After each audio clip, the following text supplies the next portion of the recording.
Durante más de 4 décadas, la industria del videojuego español ha sido sistemáticamente invisibilizada, no por accidente, no por casualidad, sino por decisiones conscientes que han privado a varias generaciones de conocer su propio patrimonio cultural y tecnológico, que en muchos casos ha sido demonizado, incluso en la actualidad.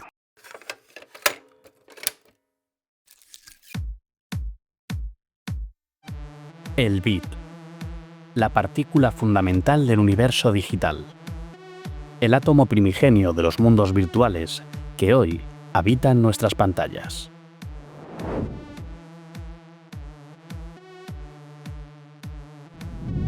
Durante los años 50 se crearon varios juegos de ordenador en el ámbito de la investigación académica sobre informática y programación, tan solo para demostrar la potencia de los ordenadores.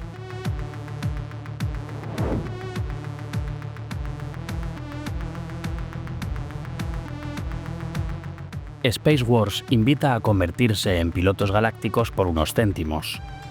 El juego se desarrolló atendiendo a 3 preceptos que Russell, Graetz y Wiltanen habían establecido para crear un programa que funcionara tanto como experiencia de entretenimiento para los jugadores como de demostración para el público. Utilizar la mayor cantidad posible de recursos del ordenador y ponerlos a prueba hasta el límite. Siguiendo un esquema coherente, debía ser interesante, por lo que cada ejecución tenía que ser diferente. Tenía que implicar al observador de forma placentera y activa. En resumen, tenía que ser un juego. Incluso fue el primer videojuego que contó con su primer torneo.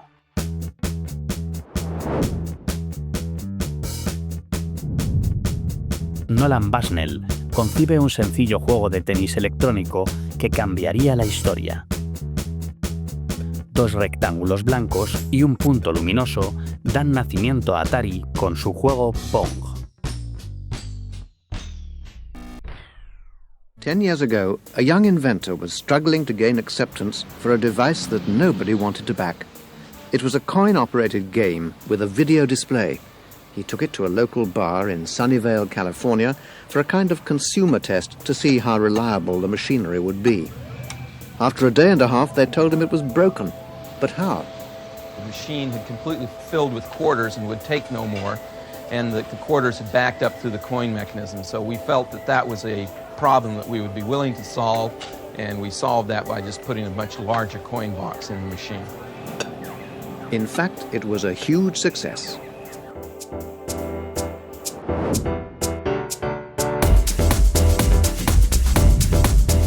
En 1978, Japón sufre una escasez nacional de monedas de 100 yenes. El culpable, este juego, Space Invaders. Miles de jugadores, absortos ante la amenaza alienígena, vacían sus bolsillos y colapsan la economía del país.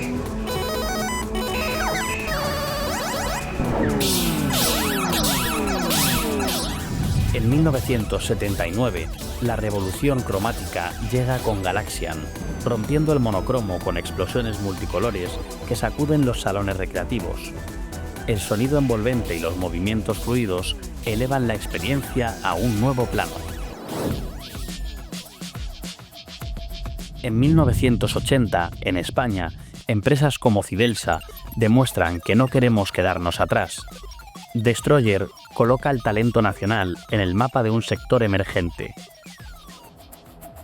La verdadera transformación llega cuando los videojuegos conquistan nuestros hogares de la mano de Clive Sinclair. Aquel visionario británico desata en 1980 una revolución con su ZX81, abriendo las puertas de la creación digital a toda una generación. Any changes is difficult for some people. I'm not pretending that these sort of changes are universally acceptable or accepted. En España comienza a gestarse un fenómeno propio, un ecosistema único donde la escasez del recurso se compensa con ingenio, donde la piratería se convierte en alfabetización digital y donde los sueños de programadores adolescentes escriben las primeras páginas de nuestra historia. Y todo esto te lo contamos en 5 duros, la historia del videojuego en España para todos.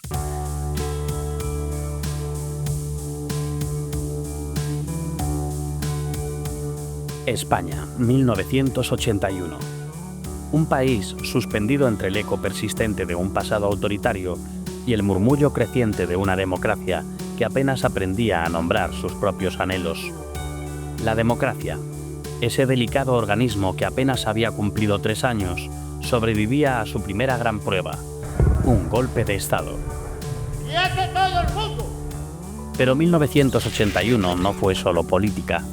En las calles de Madrid, Barcelona, Sevilla o Bilbao, latía una juventud que había decidido tomar la palabra.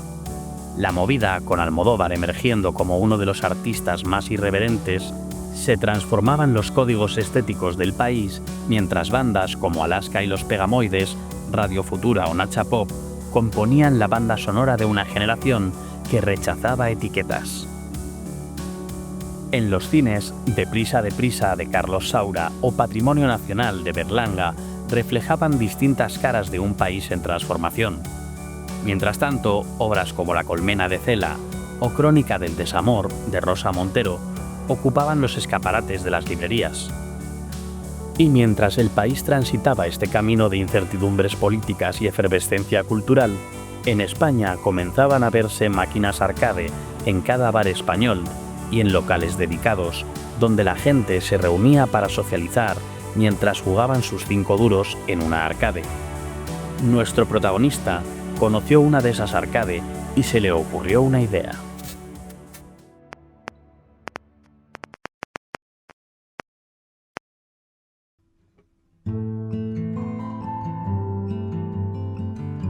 ¿Cómo se puede uno definir a sí mismo?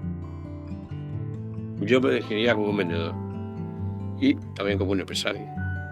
Eso realmente desde mí mismo siempre he sido un vendedor.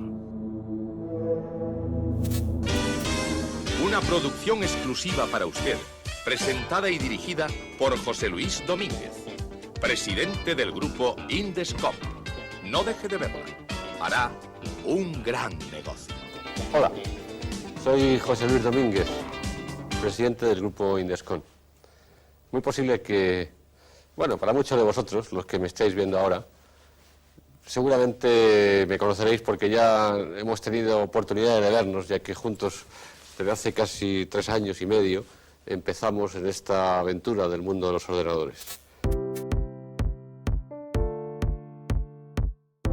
Hace años de eso, ¿eh? Hace años, hace 50 años, a lo mejor, ¿ves?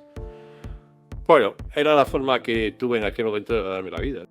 La gente odiaba la venta, odiaba hacer esas cosas, y yo, sin embargo, encontré la parte positiva. Digo, oye, qué suerte, que me voy a levantar hoy, voy a un flanco a hablar con personas que no he conocido en mi vida y les voy a vender un producto y voy a llevar un dinero, ¿no? O sea que vi la parte positiva y me convertí en un profesional de eso. Bien, vendí libros, vendí seguros. De todo ello, lo que más me gustó era vender cursos de inglés.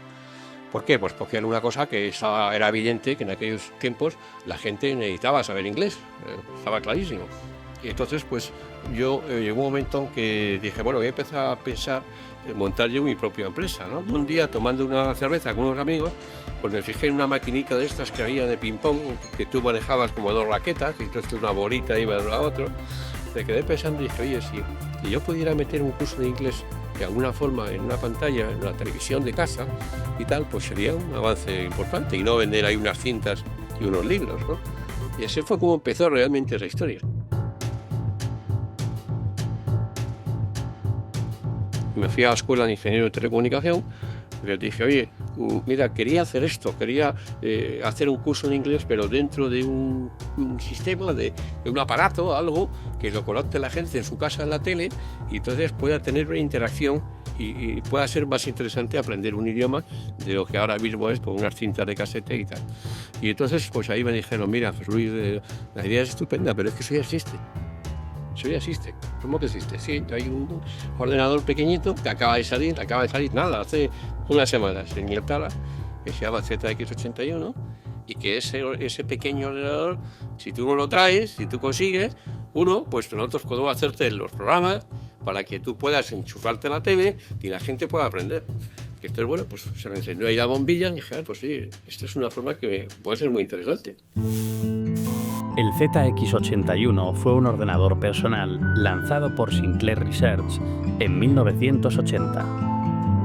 Con tan solo 1 KB de memoria RAM ampliable a 16 KB con un módulo externo y una interfaz en blanco y negro extremadamente básica. Sus limitaciones fomentaron la creatividad de programadores y aficionados que debían exprimir al máximo sus escasos recursos. Sin duda, este pequeño ordenador implantó una semilla.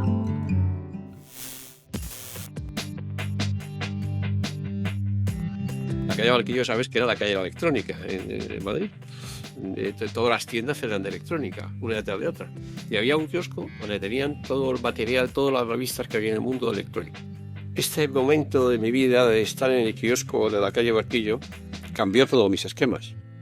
O dije, oye, yo estoy buscando un aparato para hacer un curso de inglés, pues resulta que ese aparato hace millones de cosas más, o puede llegar a hacer millones de cosas más. Y que además, realmente esto es el futuro. Es decir, llegará un momento en que toda la gente tendrá que utilizar estas cosas. Con lo cual cambió mi objetivo de ir a por un curso de inglés a buscar ese ordenador. Entonces digo, bueno, pues tengo que ir a Inglaterra. La verdad, claro, que yo, mi situación económica era buena, pero no tenía ni idea de inglés. Entonces, pues a través de un amigo conecto con una persona que se llama José Silva, que vive en Inglaterra, en Londres. Entonces, bueno, pues contacto con él y le digo, mira, no sé inglés, ¿tú me puedes ayudar? Sí, por supuesto, tal, claro, no sé qué. Entonces ya me voy allí al aeropuerto, le conozco, me recoge en Heathrow y le digo, mira, yo lo único que quiero es que me haga de intérprete como yo quiero. Porque eso es muy importante. Yo como vendedor sabía que era yo que me tenía que dirigir aquí. Entonces dije, tienes que hacer una traducción simultánea. Es decir, yo me dirijo al señor en el castellano y tú le estás traduciendo lo que yo digo. Y tienes que hacer lo mismo de vuelta. Es decir, cuando él me contesta, tú tienes que traducirme a mí. Y entonces él lo entendió, lo hizo fenomenal y bueno, y este para mí fue un aliado impresionante. Muchas veces el éxito de las cosas, el gran éxito de las cosas, depende de multitud de detalles, ¿no? Entonces hay gente que piensa que a lo mejor este asunto de José Silva pues fue un detalle más en mi vida. No, fue fundamental, porque me permitió negociar con gente, siendo yo, como vendedor, podía desarrollar esa actitud que tenía, ¿no? Y eso lo conseguí perfectamente con Jorge. Nos mandaron a un señor, Dejan, que era el que llevaba toda la exportación, por decirlo aquí, de la marca Sinclair. Entonces fuimos a verle y entonces pues este señor me dijo, mire, lo siento, hace 2 meses pues hemos firmado un acuerdo con el Corte Inglés, con Investronica, que era la filial electrónica del Corte Inglés, y todavía no podemos nada por ustedes. Y esa cogí contacto. Lo que pasa, que claro, el hombre me vio tan acostumbrado, porque claro, oye, ir hasta allí, buscar el traductor, toda la edición que le metes al tema y de repente, ¡pum!, te pegan ese frenazo, pues claro, te quedas con una cara que se dio cuenta y me dijo, mira, pero tengo esa solución para usted. Y es que además de Sinclair, yo tengo otra marca que se llama Atom Acorn. Pero bueno, pues como alternativa me pareció correcto. Yo al fin y al cabo tampoco estaba enamorado de Sinclair, estaba enamorado de la idea. Y me encontré pues con el mínimo que tenía que comprar, que creo que eran 60, 50, 80, no me acuerdo ahora, ordenadores que me encontré en mi casa y a partir de ahí pues tenía que empezar a venderlos. Y no vendí ninguno, ni uno. Y yo necesitaba venderlos porque eran todos mis ahorros que de alguna manera puse ahí. Y yo, pues, con mi experiencia de vendedor de puerta a puerta, pues cogía el ordenador, me llevaba una tele pequeñita que me compré para no utilizar la de él y tal igual. Y entonces, bueno, pues uno por uno fui vendiendo los 50, 60 ordenadores, con lo cual pues, recuperé la inversión que había hecho. Y entonces, pues, creé Indescom, que era investigación y desarrollo de computadores.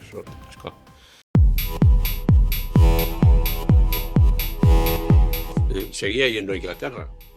Empezaron a crearse una serie de ferias pequeñas donde la gente iba con sus hijos, que eran los que habían programado sus juegos y sus cosillas, y las vendían allí.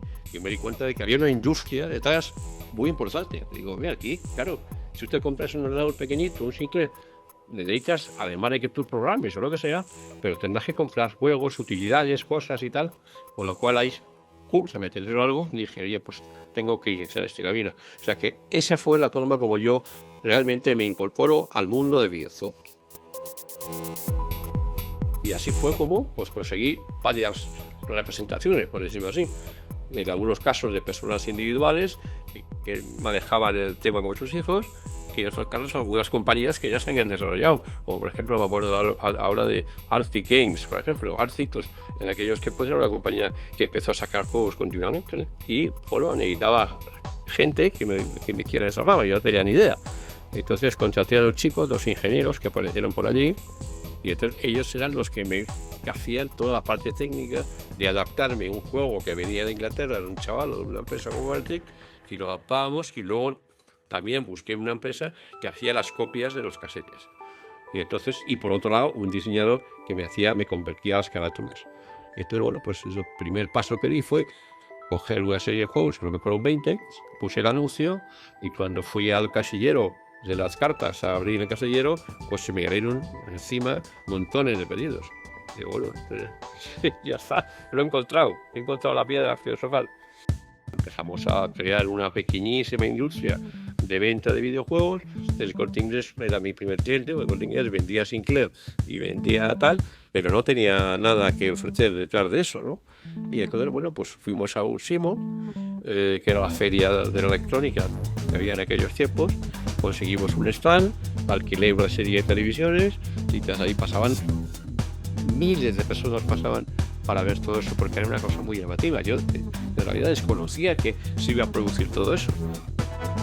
Cada otoño desde 1961, SIMO era la feria de referencia para material de oficina en España. Pero a principios de los 80, las cosas estaban cambiando.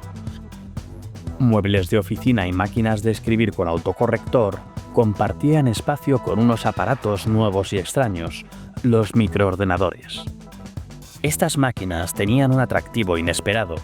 Adolescentes con mirada inquieta llenaban una feria que antes estaba llena de hombres de negocio.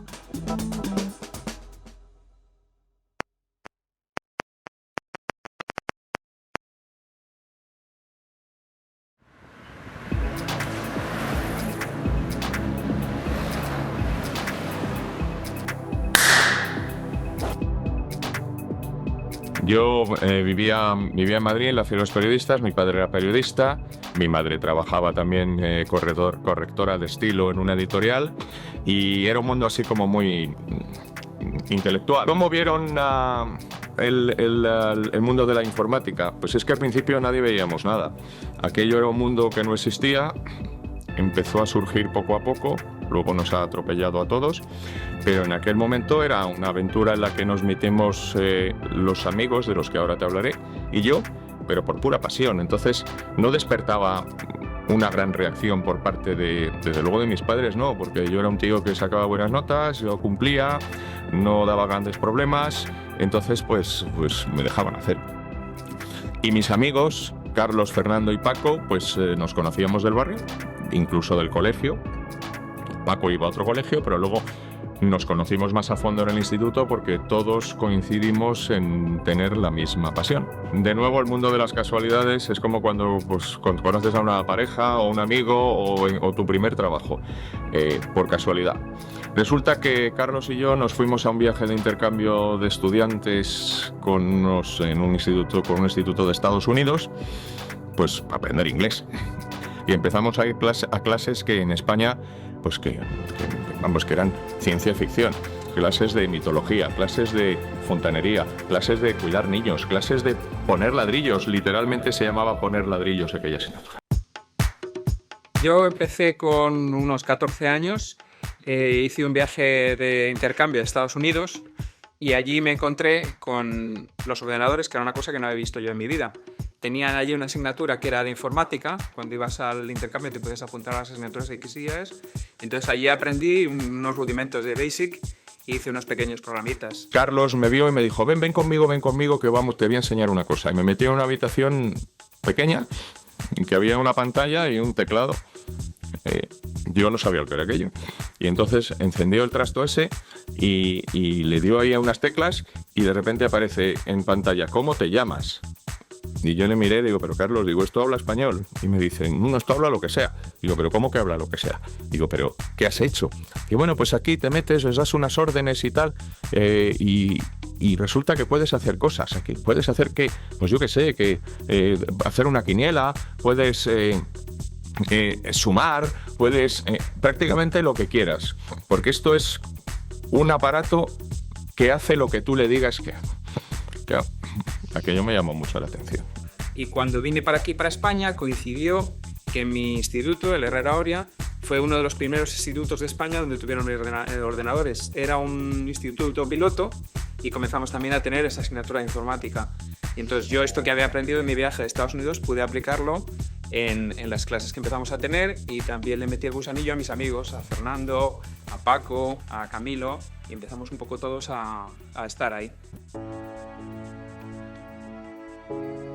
Y coincidió justo que ese otoño, después del verano, instalaron en nuestro instituto un par de ordenadores PET, Commodore PET, y que estaban ahí en una sala que nadie los tocaba. Y claro, Charlie vino con esa idea y enseguida empezamos a trastear con ellos, y prácticamente en los recreos nos quedábamos ahí jugando con ellos, intentando aprender a programar.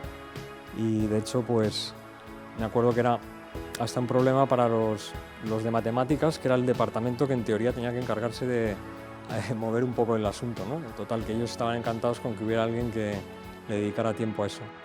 Era tan piloto que los profesores no sabían absolutamente nada. Eran los profesores de matemáticas los encargados de dar informática, y aprendieron al mismo tiempo que nosotros, y de hecho pues aprendimos nosotros más que ellos.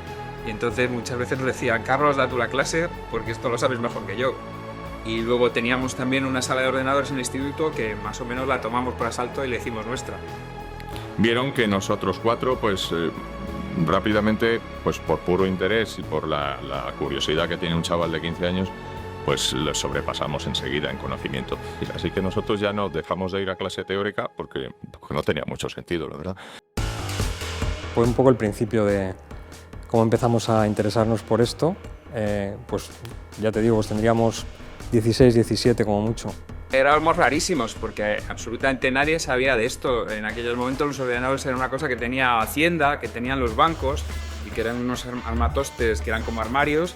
Si tú le preguntabas a alguien por ordenadores, pues esa era la imágenes que teníamos, o como mucho 2001, no Odisea en el espacio, una cosa de estas, pero nada más. Entonces lo que hacíamos nosotros era una cosa de bichos raros totales, y la cantidad de información que había en España era cero, exactamente. O sea, nosotros aprendimos con nada y menos. Empezamos a ir al SIMO frecuentemente, cada vez que se celebraba una edición, y en una de estas que nos plantábamos allí, que generalmente venía con nosotros incluso también a veces el catedrático de matemáticas del INSTE y tal, pues no sé cómo entramos en contacto con el stand que había montado Indescom entonces, y tenían puestos ahí unos ordenadores, y nosotros nos dedicamos a, como sabíamos de un poco de qué iba, a enredarlos, ¿no? Y a meter algún programita y alguna cosa, ¿no? Mi hermana había aprendido un poquito de mí y se puso allí, hizo un pequeño programita que sacaba un pequeño juego, y los que estaban en el stand dijeron, anda, ¿tú sabes de esto?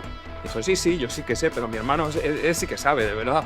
Dijo, pues mira, oye, yo creo que nos puede interesar, ¿por qué no os pasáis por la oficina un día?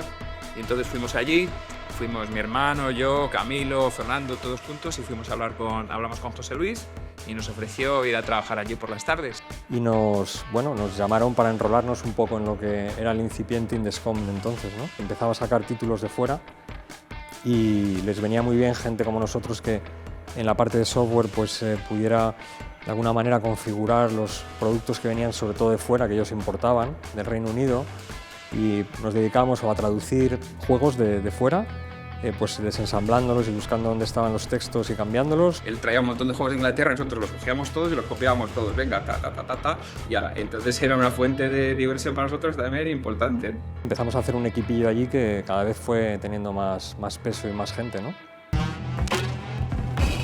Claro, yo seguía poniendo anuncios en ordenador personal, y en microcomputing y tal. Y me llegaban muchísimas cosas de gente que hacía algún finito y te mandaba la pinta y tal. De una de estas, pues, Paco Suárez manda dos cintas, o sea, dos programas. Uno era para un tema de leaks, no sé qué cosa, y el otro era un tema de planetas y de no sé qué cosa. Una cosa muy complicada, muy simple, muy complicada. Pero uno de los ingenieros que tenía allí conmigo Me dice, oye, mira, he visto esta cinta que no te va a sonar a nada, pero que es súper interesante, porque tú, de una aprietas el botón, pues la elipse va siendo mayor. Entonces, era nada más que eso, una cosa que hacía rum, nada más que era eso lo que mandó Paco.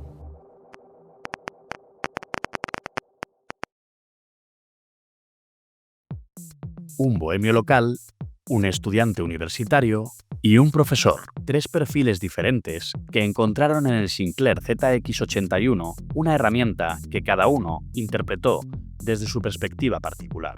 De esta convergencia va a surgir la idea de La Pulga, el primer videojuego desarrollado en España que alcanza el éxito en el mercado internacional. Esta es su historia. Estaba estudiando física y me dediqué un poco a dibujar, de freelance, a ilustrar libros, etc. Pero siempre me había interesado mucho la ciencia y la tecnología, incluso había estudiado un poquito de Basic, así por mi cuenta. Y ya cuando salió el ZX81, pues lo vi claro, digo, hombre, me voy a intentar comprarme un cacharro de estos para no sé, para enredar. Y entonces, claro, me compré con mi hermano a medias un ZX81 de aquella época que costaba 25.000 pesetas, que era un dinerillo. Y nada, me puse a enredar. Y así fue cuando empecé. Como vi, a mí lo de los videojuegos siempre me había parecido interesante. Me cogía los binders y esto en los salones recreativos y me quedaba mirando a la gente cómo jugaba. Y yo ya iba pensando cómo podría hacerse eso en un ordenador y tal. Y entonces, claro, cuando tuve el ZX81, pues lo primero que pensé era en hacer un juego. En cuanto a los microordenadores, pues no había nada. La gente empezaba poquito a poco a hacer cositas. En España no había revistas todavía. Había una especie de fanzine de esto de multicopistas, como Underground, como una especie de publicación underground, que copiaba cosas de aquí y de allí, y eso era la información que había entonces, y lo que se intercambiaba un poco. El fanzine que hace referencia a Paco Suárez fue creado por Josep Oriol. Fue un boletín trimestral llamado Club Nacional de Usuarios del ZX81. Josep Oriol no solo importó el primer ZX81 a España, también creó la primera red social del país con este boletín, donde programadores amateur compartían sus creaciones caseras. Así, en una época pre-internet, solo con papel y visión, conectó a cientos de desarrolladores por toda España. Tenía 2 amigos, que uno era Paco Portalo, otro era Pedro Sudó, que también le había dado el gusanillo del tema, también tenían sus ZX81 cada uno, y entre los 3 pues nos pasábamos cosas, nos comentábamos.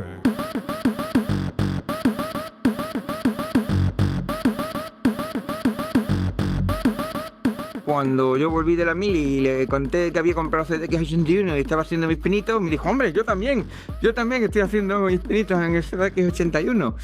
Y nos comunicábamos porque los dos éramos bastante nos gestionaba el aprendizaje. Tanto él como yo éramos mucho de investigar. Entonces nos contábamos y averiguaba esto, averiguaba lo otro. Mira, con este truco se consigue no sé qué. Pero claro, yo era maestro. Yo tenía muchas horas de clase en la escuela y él entonces había terminado los estudios y estaba sin trabajo. Entonces pues se adelantó, iba mucho más rápido que yo, iba aprendiendo más cosas. Antes de ir a la mili, que fue en 70 y poco, 77, 78, yo era reemplazo 78, ya me compré una calculadora programable, porque mi idea era eso, dar instrucciones para qué. De hecho, también metí un poquito en electrónica, pero no, la electrónica de soldaduras y eso no, a mí me iba más de la cabeza. Y entonces me compré la calculadora programable y me fui a la mil con mi calculadora programable. En 1974, Hewlett Packard cambió para siempre el mundo de los cálculos con la HP 65, la primera calculadora programable que cabía en un bolsillo. Por primera vez, cualquier persona podía llevar consigo un dispositivo capaz de recordar secuencias completas de operaciones y guardar programas en diminutas tarjetas magnéticas. Esta pequeña revolución fue solo el comienzo. Transformaron la manera en que profesionales y estudiantes resolvían problemas complejos. Y después hice el primer vídeo que fue el aterrizaje de un cohete en la Luna. Un truco muy chulo fue, la calculadora tenía la opción de escribir grados, minutos, segundos, y entonces utilizando el grados, minutos, segundos, que eran 3 números diferentes, os podía hacer el combustible que le quedaba al cohete, la velocidad que llevaba y la distancia del cohete al suelo. Con los botones pues ibas aumentando la potencia o disminuyendo, que entonces ibas viendo. Y era curioso porque era una calculadora y se veía el número. Los compañeros de la mili, cuando se iba a chocar el cohete contra el suelo porque ya se le había acabado el combustible, hacían así. Lo estaban viendo en su imaginación, ¿no? Entonces, era muy difícil aterrizar por eso, porque o se te acababa el combustible o se le daba demasiada fuerza y se volvía para arriba otra vez, por lo cual te vino otra vez cayendo, ¿no? Y entonces a mí me emocionaba el ver cómo los compañeros eran capaces con su imaginación de verlo. Digo, cuando tengo un ordenador ya va a ser esto. Entonces mi primer juego, cuando me compré el ZX81, en cuanto lo vi que salió al mercado, me lo compré y mi primer juego pues, fue el cohete aterrizado en la Luna. Pedro Sudón luego ha trabajado con Dynamics después, mucho tiempo después, pero era un maestro de escuela, entonces se llevó el ZX81 a la escuela, lo enseñó allí, hizo alguna cosita con los alumnos. Fue un desastre porque el director de la escuela por poco lo echa por el revuelo con todo. En fin, un aficionado de la época, ¿no? En muchos lugares la educación seguía anclada en rituales casi decimonónicos, aulas austeras con crucifijos, pupitres de madera tallados por generaciones y una disciplina sin matices. El conocimiento fluía en una sola dirección, del maestro al alumno. Era la España de la transición tecnológica, y esa tensión entre lo establecido y lo emergente fue el caldo de cultivo de los futuros creadores de videojuegos españoles. Para mí lo más importante de la educación es meterse en la vida, en la realidad. Y la realidad estaba claro, aparte de que era mejor que aprender árboles en los libros, era aprender árboles en la naturaleza, pues los ordenadores ya venían, eso estaba clarísimo que venían, y meterse en la realidad, pues para mí era meterse en la realidad. Y sobre todo también, mirado desde un punto de vista más egoísta, es decir, si a mí me encanta la informática, porque les encanta a ellos también. Lo primero que metí, creo, el tema de las matemáticas. Era muy típico entonces, en las escuelas de entonces, que la primera hora los chavales se le ponían unas cuentas en la pizarra y los chavales tenían que en su cuaderno las copiaban y los resolvían. Y normalmente tardaban 1 hora en hacerlo. Y entonces yo pensé que la informática podía ayudar a que eso fuera más rápido. Entonces, claro, mi ordenador era que estaba en la escuela, no había comprado la escuela, solo tenía uno. Entonces, cada día había un alumno que tenía el ordenador y ponía 20 cuentas. Hacía 20 cuentas antes que los otros hacían 5. Y entonces, para mí estaba clarísimo que el ordenador en un futuro pues, podía servir para ese tipo de tareas más tediosas y simplemente pues, les decía si estaba bien o estaba mal, y si estaba mal pues lo tenía que repetir. Y cuando ya tenía las cuentas 20 bien, había terminado. Normalmente terminaba el primero antes que los otros que tenían 5 en el papel. El juego de Comecoco, que es un juego de los primeros que salió para el ZX81, pues yo en general, a mí jugar, nunca me ha gustado. Me ha gustado elucubrar y transformar y tal. Entonces, enseguida me metí en las tripas del Comecoco, lo desensamblé, cómo estaba hecho, cómo funcionaba. Y entonces pues vi claramente que el mapa del laberinto se podía mapear perfectamente desde fuera. Y entonces pues lo que hice fue una rutina para cambiar el mapa del juego del Comecoco. Con lo cual los niños todos en un papel cuadriculado diseñaban un laberinto y uno a uno eso lo convertían en unos y ceros.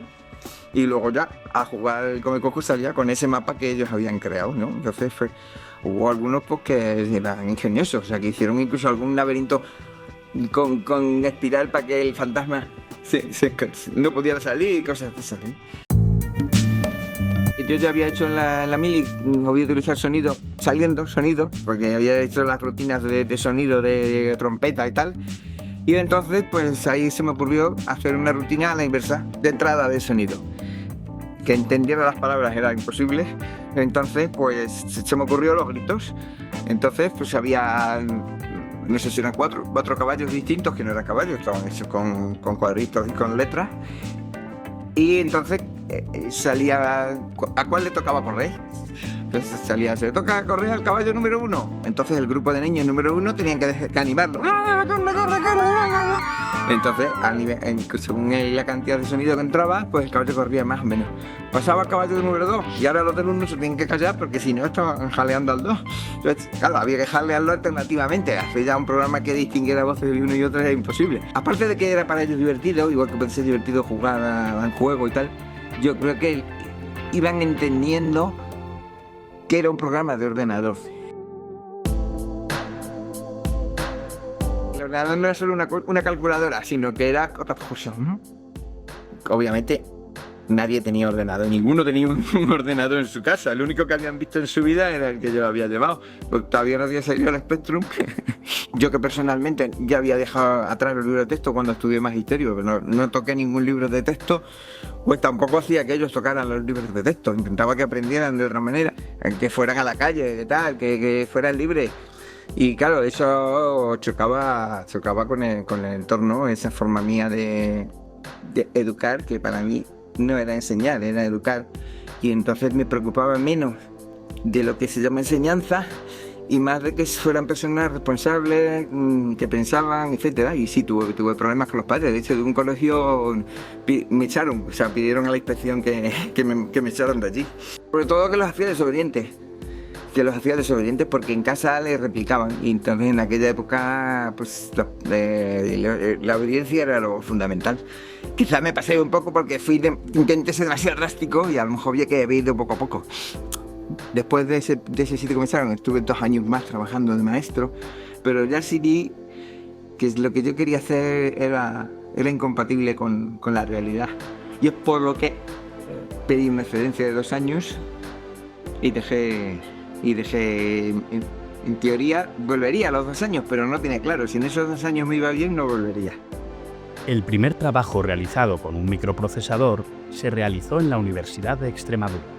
Surgió en el curso 81-82 y se denominó Cálculo Orbital, Introducción al Cálculo Programado. Entradilla, Paco Portalo.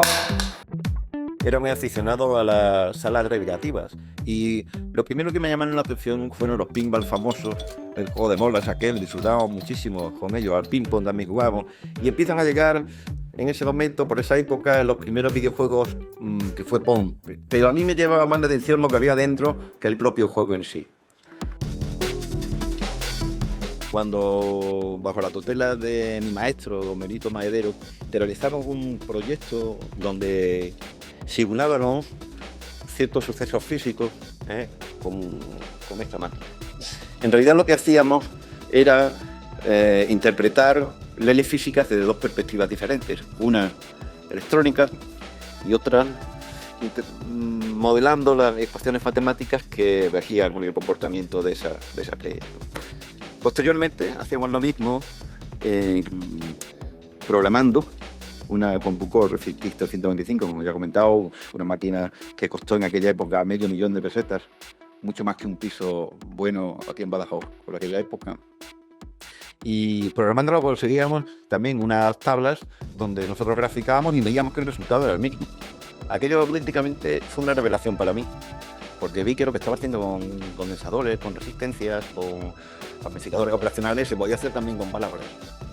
Entonces, aquello marcó mi estudio futuro, ¿no?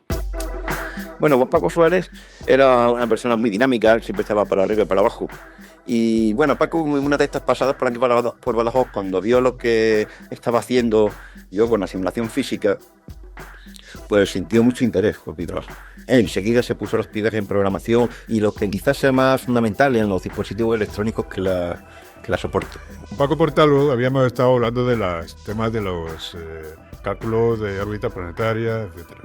Él hizo un programita para supuestamente controlar un telescopio que presentó en su carrera y yo, bueno, lo hicimos cada uno por separado. Yo utilicé también otro programa para calcular las órbitas planetarias y yo cuando mandé el juego de la pulga a Interscope mandé también otro programa que supuestamente calculaba una carta astral, que en realidad lo único que hace es calcular los planetas, el Sol y la Luna, la posición que tendría desde el punto de vista de la Tierra en una fecha dada.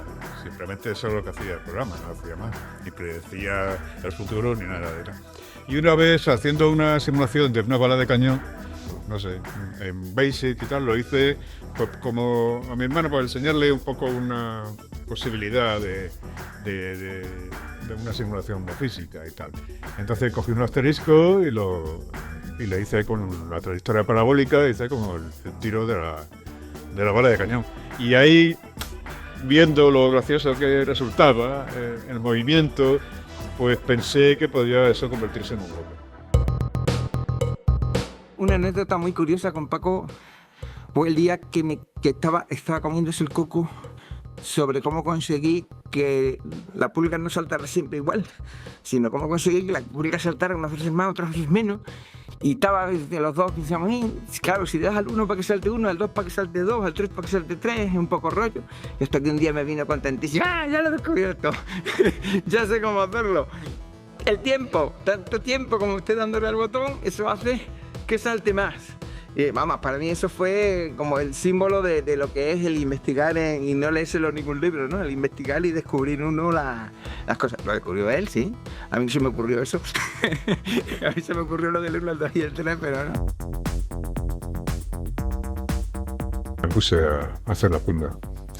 Y la hice en un verano que me había ido a Badajoz, a casa de mis padres, porque quería estar tranquilo porque tenía un trabajo de ilustración largo, de muchas viñetas, de un libro de texto, etcétera, y mientras entre medias pues estuve haciendo el juego no sé, me llevaría un par de meses, quizás. El verano del 82. Pues. Y mientras Paco programaba su juego, absorto en las líneas de código, un día llegó a sus manos una revista especializada en microordenadores.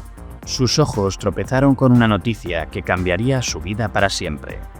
Pues ahí vino un anuncio de Indescom que decía que buscaban programadores. Digo, vale, pues si buscan programadores, pues se lo mando. Y le mandé una cinta con los 2 juegos y ya está. Yo no tenía tampoco gran esperanza.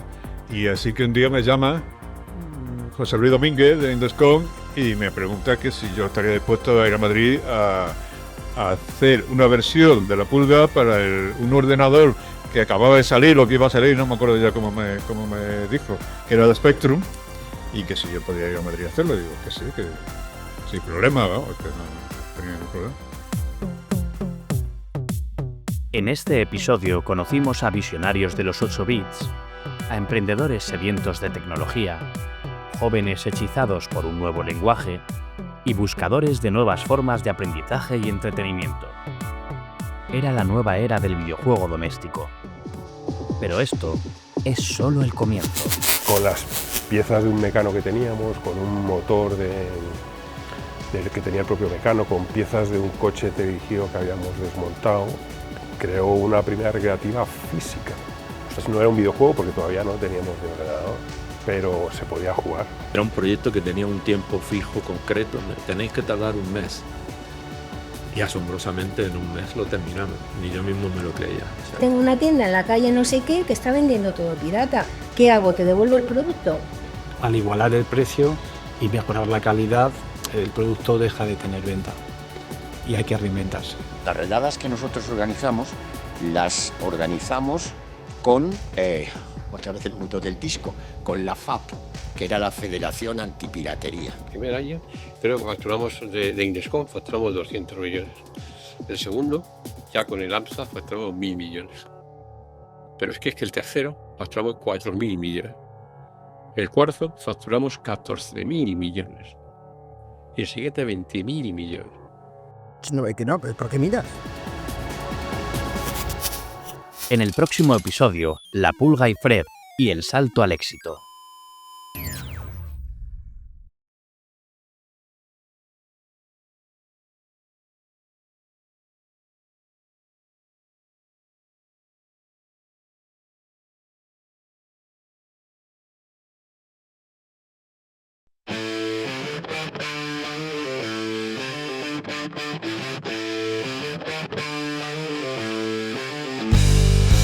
Escucha bien, esto va por los olvidados, pequeños genios y su legado, programando el futuro con sus manos.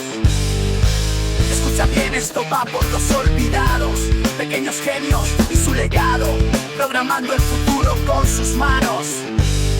Memoria, talento y gloria, triada imparable, tecnología punta, historia memorable, pa' algunos basura, pa' otros un tesoro, haciendo magia con códigos más valiosos que el oro.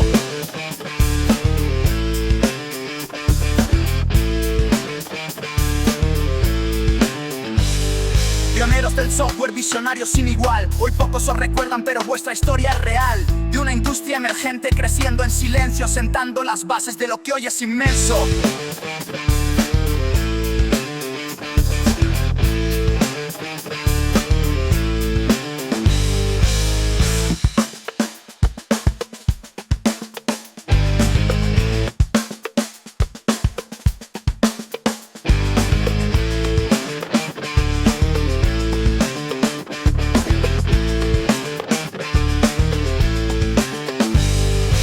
Escucha bien, esto va por los olvidados, pequeños genios.